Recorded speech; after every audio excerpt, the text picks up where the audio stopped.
Radio Publique Africaine.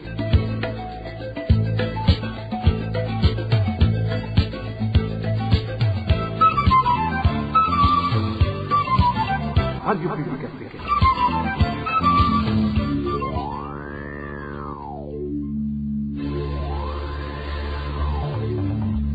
C'est le moment de suivre le journal parlé en français. À la présentation, Emmanuel Nyongeko. Bienvenue fidèles auditeurs de la radio RPA au journal en français du 14 mai 2022 dont voici les principales articulations.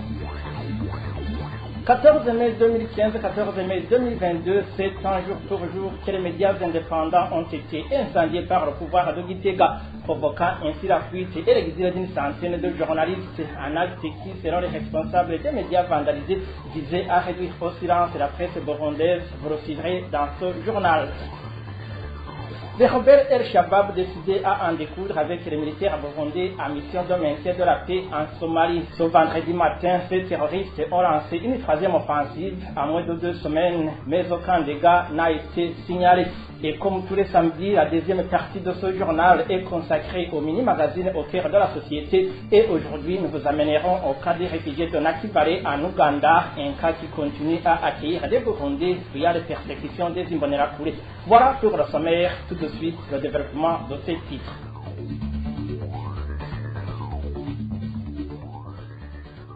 Bonsoir. Commémoration du 7e anniversaire de la destruction des principaux médias privés au Burundi. Ces médias ont été détruits par des corps de défense et de sécurité du gouvernement dans la matinée du 14 mai 2015. Cette destruction a été suivie par la fuite vers l'exil de plus de 100 journalistes. Innocent Morozi, le directeur de la radio-télévision Renaissance, une des radios qui ont été brûlées, trouvait que depuis la presse à l'intérieur du Burundi est une presse de survie, ne pouvant pas aborder les questions sensibles qui préoccupent les Burundais. Innocent Morozi salue toutefois la presse de l'extérieur du pays qui essaie de combler le vide. Je vous propose d'écouter Innocent Morozi. Il est le directeur de la radio-télévision Renaissance et président de l'Observatoire de la presse burundaise, OPB en sigle. Nous sommes à la 7e année depuis l'attaque dans la nuit du 13 au 14 mai par la police et l'armée nationale qui ont attaqué les 4 médias indépendants du Burundi. Ils ont commencé par Télé Renaissance, la RPA, Bonesha, puis ont terminé par Isanganiro. Ça a été une entreprise de destruction dans le cas de Télé Renaissance et de la RPA où ils ont même mis le feu. Nous avons été attaqués à coups de mitrailleuses, de lance-roquettes, de grenades et puis ils ont incendié. La RPA a complètement été calcinée. Ça n'a pas été le cas de Télé Renaissance parce que le bâtiment est totalement en béton, donc il y a juste ce qui était dans le parking qui a brûlé, qui a été détruit. Puis Isanganiro et Bonesha ont pu reprendre leurs activités parce qu'encore une fois, à la suite de cette attaque-là, le procureur général de la République, quand ils se sont rendus compte qu'on pouvait, tant bien que mal, réactiver nos activités dans nos bâtiments, a sorti une décision d'interdiction d'accès à ces bâtiments, prétendument pour raison d'enquête. Raison d'enquête alors que c'est l'État lui-même qui nous a attaqués. Donc depuis ce jour-là, le bâtiment de la RPA est toujours dans l'état où il était. Télé Renaissance, c'est pareil, sauf que pour le Télé Renaissance qui n'avait pas été très touché par l'incendie, tout ce qui était dedans comme matériel, du matériel de diffusion, des émetteurs, des régies, radio et TV, des archives, etc., beaucoup de choses qui étaient encore à l'intérieur, du matériel neuf notamment qui n'était pas encore en exploitation, a été systématiquement pillé. La maison a été proprement nettoyée, alors qu'elle était sous la garde de la police depuis cette décision du procureur général de la République. Une centaine de journalistes sont donc partis en exil pour sauver leur vie, mais aussi pour sauver leur métier. Et depuis ce temps-là, nous travaillons sur les réseaux sociaux. La presse à l'intérieur du Burundi est une presse de survie qui ne peut pas toucher les questions vraiment sensibles, qui ne peut pas toucher sur les questions qui préoccupent fondamentalement les Burundais. Les gens font le service minimum dans les limites qui leur sont fixées. Mais la liberté de presse n'est pas morte pour autant parce que les médias, les journalistes qui sont partis en exil ont pu continuer à travailler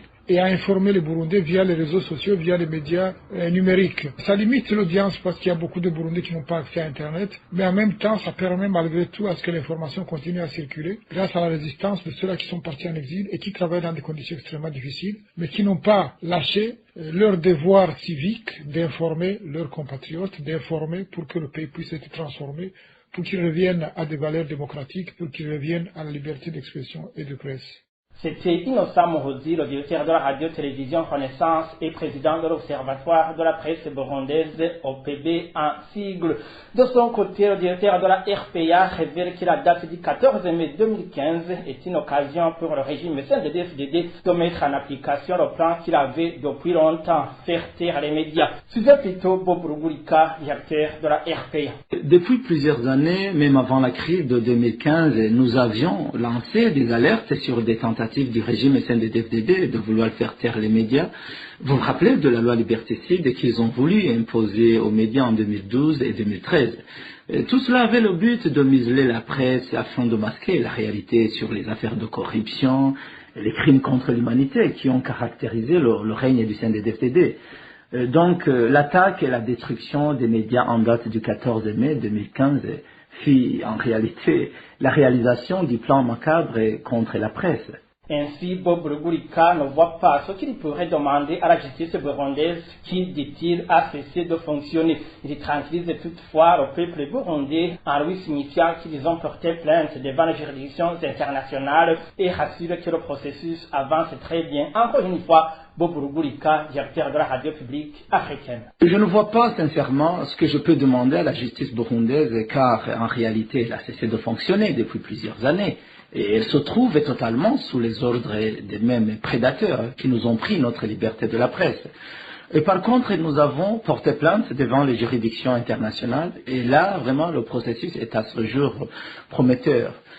Par contre, je saisis cette occasion pour rappeler à tous mes compatriotes qu'ils doivent vraiment rester vigilants et savoir se prendre en charge, car ce n'est plus à démontrer. Ce régime porte en lui un esprit destructeur. Et là, je pèse mes mots. En page politique, 4 femmes de la colline Ruyumhu en commune Kiremba de la province Ngozi ont été libérées ce vendredi après 5 jours d'incarcération sur ordre de l'administrateur communal de Kiremba. Ce dernier les avait incarcérés pour avoir accusé à tort certains Imbonerakure d'avoir attaqué leur ménage et blessé à coups de machette leurs animaux domestiques. Les sources de la RPA sur la colline Ruyumhu font savoir que ces Imbonerakure étaient à la recherche des maris membres du parti CNL jusqu'à présent en cavale. La libération de ces 4 femmes a coïncidé avec la descente faite par des émissaires de la Commission nationale indépendante des droits de l'homme CNIDH, de l'administrateur communal de Kiremba et du président du parti CNL Agathon Rwasa. À propos justement de cette descente, certains mots prononcés par l'administrateur communal de Kiremba ont inquiété les habitants, en particulier les membres du CNL, au lieu de les rassurer. Selon eux, au lieu d'être rassembleurs, le discours de cette autorité semblait plutôt divisionniste. Le point avec Éloge Divin Lemèche. Dans son discours prononcé sur la colline Ruyumhu, l'administrateur de la commune Kiremba, Pascal Sevigo, a insisté sur le fait que ce sont les membres du parti CNL qui sont derrière l'intolérance politique qui se manifeste dans cette localité. Il s'en est ouvertement pris aux responsables du CNL qu'il a accusé d'inciter leurs membres à la révolte. En tant qu'administrateur, j'ai déjà constaté que chaque fois que le parti CNL organise une rencontre dans un endroit quelconque, on signale chaque fois des accrochages. On dirait qu'ils planifient ça à l'avance. Je ne sais pas s'ils ne font que suivre les ordres de leurs responsables, mais ce qu'on a remarqué, c'est que des réunions précèdent toujours les actes. Pour illustrer ces propos, cet administratif issu du parti CNDD-FDD donne l'exemple des menaces dont il a été l'objet lors de la campagne électorale. Le responsable provincial du CNL m'a trouvé dans mon bureau et a osé me dire que s'il m'avait croisé au cours de la période électorale, il m'aurait fait passer un sale quart d'heure. Cela m'a prouvé que les responsables du CNL téléguident leurs militants. S'il a osé me le dire en face, c'est qu'il y avait un plan macabre préparé contre moi, un plan qui, grâce à Dieu, a échoué. De leur côté, les membres du parti CNL considèrent ces propos prononcés par l'administrateur communal de Kiremba comme un discours purement divisionniste et incendiaire. À y regarder de près, l'administrateur se comporte comme un responsable du parti au pouvoir, le CNDD-FDD. Son comportement nous attriste beaucoup. Ce que nous lui demandons, c'est qu'il soit à l'écoute et au service de nous tous, qu'il ne se positionne plus comme quelqu'un qui sème la zizanie entre les natifs de la commune.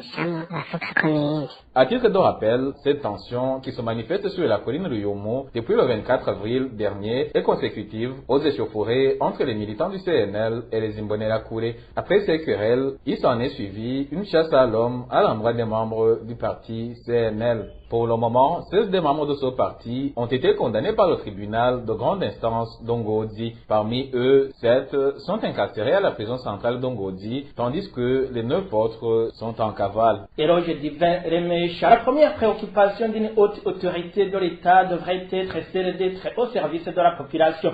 Réaction de l'ancien vice-président burundais Frédéric Bamvuginyumvira après avoir constaté que certaines hautes autorités du pays, à commencer par le président Evariste Ndayishimiye, mettent toute leur énergie dans le commerce au lieu de se soucier du sort de la population. Suivez. Dès lors que vous êtes investi président de la République, vous devez absolument consacrer tout vos temps, toutes vos énergies, toute votre âme à l'exercice d'un président de la République, d'un chef d'État. Parce qu'un président de la République ne doit pas se consacrer aux activités lucratives. Justement, s'il le fait, c'est au détriment de la gestion, de la bonne gouvernance des affaires de l'État. Deux, il y a justement risque de confusion entre l'homme public et l'homme privé. Les préoccupations de l'homme public doivent être les bons services qu'il faut rendre aux citoyens. C'est par conséquent contrôler tous les projets de la conception via la réalisation. Et ça veut dire contrôler les moyens utilisés, le temps imparti à ces activités et par conséquent vérifier que les moyens de l'État, les moyens matériels, les moyens humains qui doivent y être consacrés y ont été consacrés. Voilà le rôle d'un chef d'État et le rôle des autres dignitaires, hauts dignitaires de l'État. Cet ancien vice-président indique également qu'en agissant ainsi, le président a ouvert le chemin à ses ministres qui vont directement entrer dans la course, laissant de côté la tâche leur confiée, dont celle de veiller à la bonne gestion du trésor public. Encore une fois, Frédéric Bamvuginyumvira. Le privé doit entreprendre à partir des moyens, des fonds propres à lui et les activités lucratives qu'il envisage. Ce sont les activités qui doivent lui procurer du gain financier. Voilà ce qui anime l'entrepreneur, c'est ce qui anime l'homme privé. Et l'homme public, c'est sa mission de vérifier si le privé n'est pas en train justement de malmener le citoyen par rapport au prix. Lorsque justement l'homme public devient l'homme privé, donc ça veut dire qu'il y a confusion entre les missions. Et les conséquences, c'est quoi? C'est que l'homme public va beaucoup plus consacrer à son entreprise, à un peu plus de temps, un peu plus de moyens, et des moyens d'ailleurs qu'il tire de l'État, qui devraient servir au bien de la population, il les utilise pour son propre compte, pour son propre bien. Et la conséquence, c'est que les efforts consacrés à ces gains, ils sont consacrés à ses propres gains, au lieu de les consacrer au bon service du citoyen. Même les moyens de l'État, tels que le téléphone, l'argent, le temps, peuvent être consacrés justement aux gains de cet homme privé, mais qui est en même temps un homme public. Et si c'est le chef de l'État lui-même, ça signifie qu'il devient un mauvais exemple pour d'autres hauts dignitaires qui vont entreprendre. Et ça veut dire que l'homme public devient justement quelqu'un qui vient détruire son propre État, qui vient détruire l'État qu'il a mis en place, l'État qu'il représente. Autrement dit, c'est scier la branche sur laquelle on est assis. C'est ça. Alors, l'État devient dans ces conditions une source permanente du financement des activités privées des dignitaires et, in fine, c'est que le peuple est privé de tout et bonjour la pauvreté. Gouvernance toujours, les Burundais ont été vexés par les propos du président Evariste Ndayishimiye, leur demandant d'adopter des régimes alimentaires considérés comme maudits par leurs ancêtres, propos de Pacifique Nahazwe qui demande au président Ndayishimiye de revoir ses propos. Suivez Pacifique Nahazwe, président du FOCODE. Depuis l'arrivée du président Evariste Ndayishimiye au pouvoir, je n'avais jamais constaté un tel niveau de colère, un tel niveau de vexation des citoyens burundais par rapport aux propos tenus par le président de la République. C'est vrai qu'il advenait à certaines occasions que le président tenait des propos qui choquaient un tout petit peu la population. Mais dans toutes ces situations, il y avait toujours un grand nombre, une très grande majorité des gens qui préféraient s'abstenir de commenter les propos du président il y avait un petit nombre qui osaient condamner les propos, tandis qu'il y avait aussi un autre bon nombre qui considérait qu'il fallait garder du respect envers les propos du chef de l'État. Mais aujourd'hui, ce qu'on constate après les propos tenus sur la question de la faim, il y a beaucoup de Burundais qui ont osé s'exprimer et condamner les propos du président. Et dans la plupart des cas, l'expression des citoyens allait dans le sens qu'ils se sentaient insultés par ces propos, notamment lorsqu'ils proposent de nouveaux régimes alimentaires considérés comme maudits par nos ancêtres. Au lieu d'insulter son peuple, le président Ndayishimiye devrait plutôt s'atteler à résoudre le problème de pauvreté et de la famine qui risque de frapper le pays, car la solution ne consiste point à proposer de nouveaux régimes alimentaires. Encore une fois, Pacifique Ninad. Alors, quand le président de la République dit qu'il n'y a pas de faim au Burundi, ici il est question de lui rappeler que ce thème n'était pas traité en juin 2020. Mais pourquoi il est en train d'en parler 2 ans après? C'est parce qu'il y a une problématique. C'est parce que, au cours de 2 ans qu'il vient de passer au pouvoir, les Burundais se sont gravement appauvris. C'est parce que les prix ont été gravement élevés.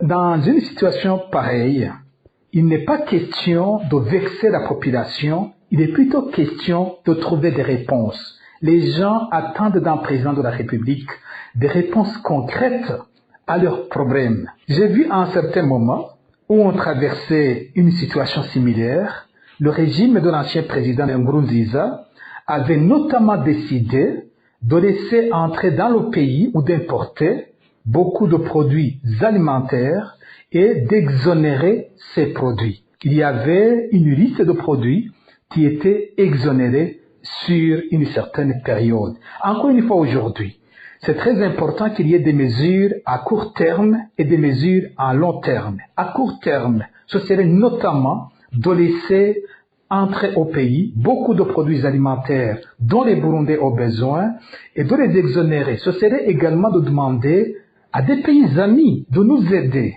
de nous appuyer sur cette problématique alimentaire. Et à long terme, ce serait d'organiser plus de production pour répondre aux besoins de la population. Et ce ne serait pas de demander aux Burundais de changer leur régime alimentaire, ce serait plutôt d'augmenter ce dont ils ont besoin, ce à quoi ils sont habitués. C'était Pacifique Nahazwe, président du Forum pour la conscience et le développement, FOCODE en sigle. RPI. Je vous le disais en titre, les militaires burundais en mission de maintien de la paix en Somalie, dans le collimateur des rebelles du mouvement terroriste El-Shabaab, ce vendredi matin, une 3e attaque visant cette fois sur le centre de commandement du contingent burundais a été menée par ces terroristes sans toutefois causer de dégâts. Cependant, les corps des victimes de l'attaque du 3 mai dernier n'ont pas encore été récupérés. Au point avec Marie-Ange Ilakoze. Cette attaque des rebelles du mouvement terroriste El-Shabaab visant le centre de commandement du 2e groupement du contingent burundais Atimis a eu lieu tôt le matin de ce vendredi. C'est dans la localité de Masla, à moins de 10 km de Mogadiscio, la capitale somalienne. Des informations fournies par certains militaires du contingent burundais en Somalie indiquent que l'attaque n'a duré que quelques minutes. Les El-Shabaab ont tiré plusieurs balles, mais qui n'ont pas causé de dégâts. Ces mêmes sources précisent que ces balles n'ont pas atteint ce camp. Dans la nuit du 11 au 12 mai, une autre attaque similaire avait eu lieu sur une position des militaires burundais du 60e bataillon situé dans la localité d'Obiokadal. Au cours de la dite attaque, plusieurs bombes ont été lancées mais n'ont pas causé de dégâts.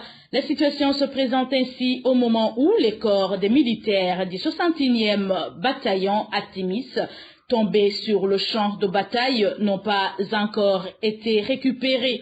C'était au cours d'une attaque perpétrée contre une base militaire du bataillon située dans la localité de Selbaraf. Des sources de la RPA au sein du contingent burundais en Somalie ont révélé que plus de 50 militaires y auraient laissé la vie, y compris le commandant du même bataillon. Les rescapés de cette attaque se sont repliés vers Militigou sur une position située à 15 km du lieu d'attaque. Cette zone reste jusqu'à présent sous le contrôle des rebelles El-Shabab.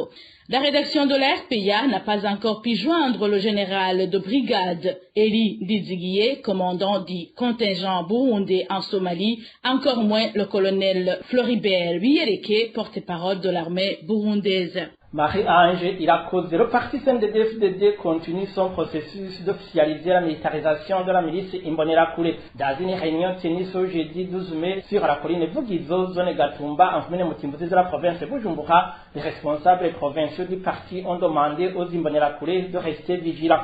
Selon notre source, parmi les participants à la dite réunion, ces responsables ont tenu à rassurer les Imbonerakure qu'il n'y a point à avoir peur parce que le parti CNDD-FDD a réussi à légaliser la milice à travers l'Assemblée nationale. Suivez le témoignage d'Anne Imbonerakure qui participait dans la dite réunion.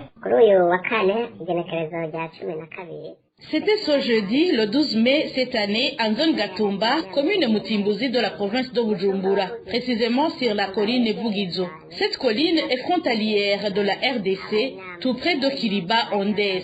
Il s'est tenu une réunion par une délégation venue de la province Bujumbura. Ils ont dit qu'ils apportaient un message du parti CNDD-FDD au niveau national. L'objectif était de donner un message aux Imbonerakure d'être vigilants en indiquant que la paix n'est pas totale. Ils ont dit que les militaires burundais qui sont en RDC signalent qu'il y a beaucoup d'ennemis dans ce pays qui les attaquent souvent. Lorsqu'ils poursuivent les rebelles de Red Tabara dans les hautes montagnes, ils observent d'autres ennemis qui se trouvent sur la frontière burundo-congolaise. Cette délégation a dit, vous savez que vous avez reçu les matériels de communication et il vous reste d'autres équipements pour combattre l'ennemi. N'ayez pas peur car même l'Assemblée nationale a déjà adopté une loi qui reconnaît votre existence. Il ne faut pas avoir peur de la communauté internationale car actuellement, ce n'est pas comme le cas d'Okiriba Ondes ou Safisha qui a fait du bruit antérieurement.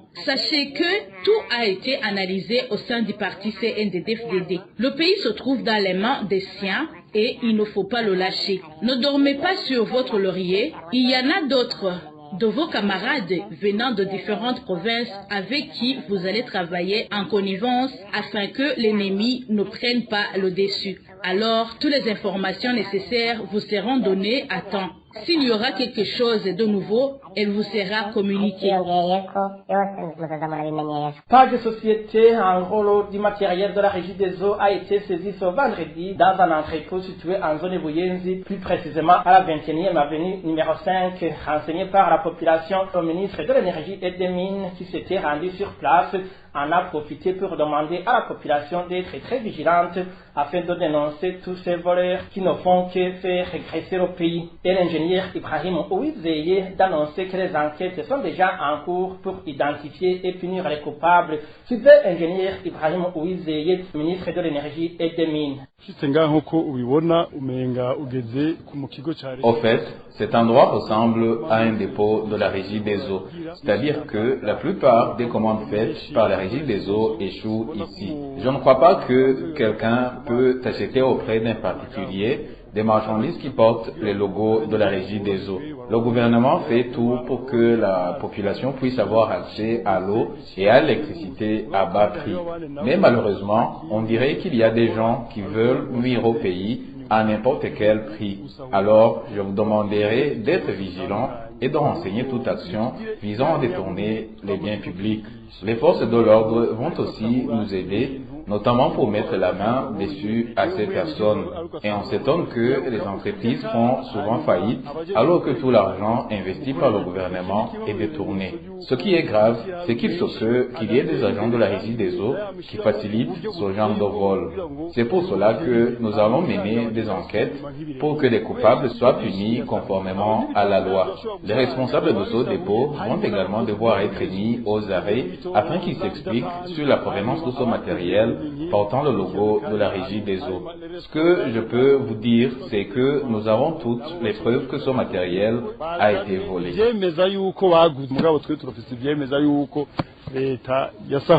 Parlons éducation à présent, où certains directeurs des écoles à régime d'internat éprouvent actuellement des difficultés à nourrir les élèves suite à la hausse des prix des denrées alimentaires. Une situation empirée par le fait qu'ils n'ont pas encore bénéficié de subsides scolaires de la part du gouvernement pour ce mois de mai. Des subsides que ces directeurs jugent par ailleurs insuffisants. Le point avec Eric Nyonzima. D'après ces directeurs d'école à régime d'internat, les denrées alimentaires essentiellement consommées par des élèves sont notamment le haricot, le riz, la pâte de manioc et du maïs, ainsi que l'huile de palme. Les prix de ces denrées ont exponentiellement grimpé depuis un certain temps. Par exemple, un kilo de haricot coûte 2000 francs et plus.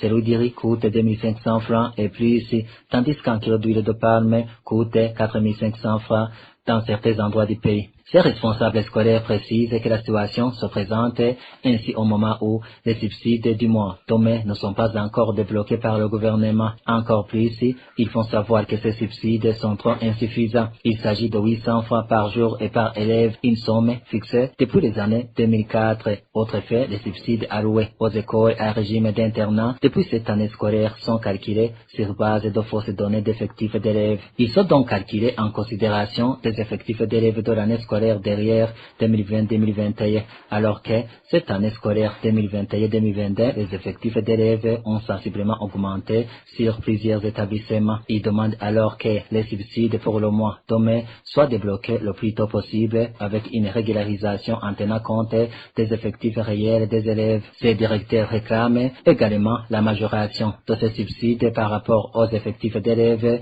et surtout chaque fois que les prix des denrées alimentaires augmentent sur le marché. Au cas contraire, il proposerait que l'État approvisionne les écoles et aux directeurs d'en assurer uniquement la gestion. Pour ces directeurs, les écoles risquent de s'endetter davantage, comme ça a été le cas avant l'année 2018, ou encore les fournisseurs vont rompre leurs contrats avec les établissements. Place maintenant au mini-magazine au cœur de la société qui nous conduit aujourd'hui dans le camp des réfugiés de Nakivale en Ouganda. Un cas qui continue à accueillir les Burundais qui fuient des persécutions des Imbonerakure, la Ligue des jeunes du parti au pouvoir, le CNDD-FDD. Au cœur de la société vous est présenté par Jean-Marie Ndabashinze. Au cœur de la société. Au cœur de la société est une émission de tous les samedis, préparée en synergie par les radios Inzamba Agateka Kawe, Radio RPA Idouya Wanyagihugu, ainsi que la radio-télévision Renaissance. Ils sont autour de 200 Burundais demandeurs d'asile. Ils sont arrivés en Ouganda dans le camp de Nakivale depuis le début du mois d'avril cette année, malgré plusieurs appels du gouvernement burundais qui demandent aux réfugiés de regagner la patrie. Les Imbonerakure gonflent le nombre de nouveaux réfugiés qui arrivent dans les pays voisins. Que faut-il faire pour limiter ce phénomène et promouvoir le retour des réfugiés?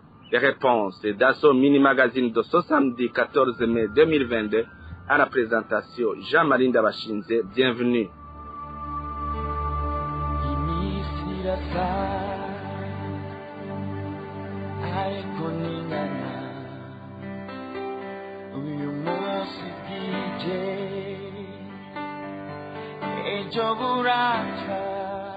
Ces demandeurs d'asile viennent majoritairement des provinces du nord du Burundi. Ils disent qu'ils fuient des répressions des jeunes Imbonerakure du parti CNDD-FDD, lesquels ciblent les membres de l'opposition, mais aussi de simples citoyens. Suivez certains d'entre eux au micro de nos collègues de la radio publique africaine. Moi,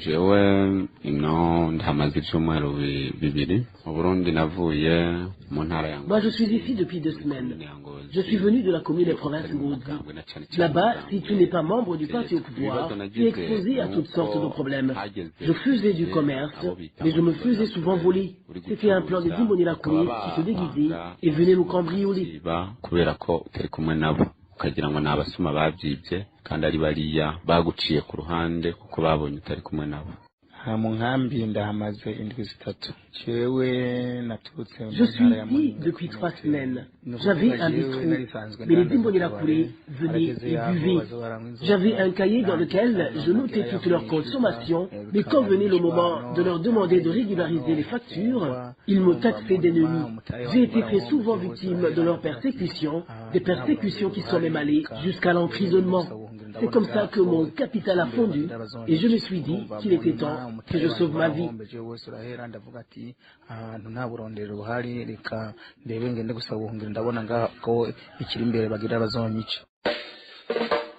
jewe ino ndamaze icyumweru bibiri mu Burundi navuye mu ntara ya Moi je suis ici depuis 2 semaines. Je suis venu de la commune et province Ngozi. Là-bas, si tu n'es pas membre du parti au pouvoir, tu es exposé à toutes sortes de problèmes. Je faisais du commerce, mais je me faisais souvent voler. C'était un plan des Imbonerakure qui se déguisaient et venaient nous cambrioler. kubera ko utari kumwe nabo ukagira ngo nabasuma bavyibye kandi ari bariya baguciye ku ruhande kuko babonye utari kumwe nabo. Les témoignages de ces Burundais qui ont récemment fui le pays remettent en question les affirmations du gouvernement burundais qui demande aux réfugiés de regagner la patrie car la paix et la sécurité ont été retrouvées sur l'ensemble du territoire. Des propos qui restent sur les lèvres des autorités burundaises, à commencer par le chef de l'État. Pour l'ancien vice-président du pays, Frédéric Bamvuginyumvira, si les autorités burundaises souhaitent sérieusement promouvoir le retour des réfugiés, elles doivent maîtriser les Imbonerakure et garantir que les abus commis par ces derniers seront punis. Suivez-le, il s'est entretenu avec nos collègues de la télévision Renaissance. Lorsqu'il y a la paix, tu n'appelles pas aux Burundais de rentrer. Les Burundais partout ils sont, ils sentent cette paix. Aujourd'hui, cette insécurité mêlée à cette faim, est-ce qu'aujourd'hui on peut franchement aller dire aux Burundais, eh bien, rentrer. Et ceux qui sont rentrés, ils sont devenus quoi? Il y en a qui ont été tués, il y en a qui sont retournés en exil. Alors, s'il y avait une véritable politique de la paix, de la sécurité, les Burundais rentreraient d'eux-mêmes. Ils n'auraient pas besoin de l'appel du président de la République. Non. Mais par contre, si vous constatez qu'il y a des Burundais qui fuient plutôt le pays, ça veut dire que ce sont tous ces enseignements, ces entraînements des jeunes qui se font de jour comme de nuit. Ça veut dire que si le CNDD, FDD a distribué les armes, passe à l'entraînement, passe aux enseignements publics pour pratiquement désigner l'ennemi. L'ennemi, c'est celui-là qui n'est pas du CNDD, FDD, puisque le CNDD, FDD, c'est le pays. Celui qui n'est pas du CNDD, FDD n'est pas du Burundi, n'est pas citoyen burundais. Il faut le pointer du doigt, il faut le tuer. Depuis ce temps, la Tanzanie, le Rwanda, l'Ouganda et la République démocratique du Congo accueillent des réfugiés du Burundi. Si la transition politique de l'année dernière avait fait naître l'espoir que davantage de réfugiés pourraient rentrer chez eux, ces pays comptent encore plus de 3000 réfugiés en 2022, selon les chiffres fournis par le Haut Commissariat des réfugiés, HCR en sigle. C'est ici donc que se termine le mini-magazine au cœur de la société d'aujourd'hui. Jean-Marie Ndabashinze était à la présentation. Rendez-vous samedi prochain. Au revoir. C'était l'émission Au cœur de la société.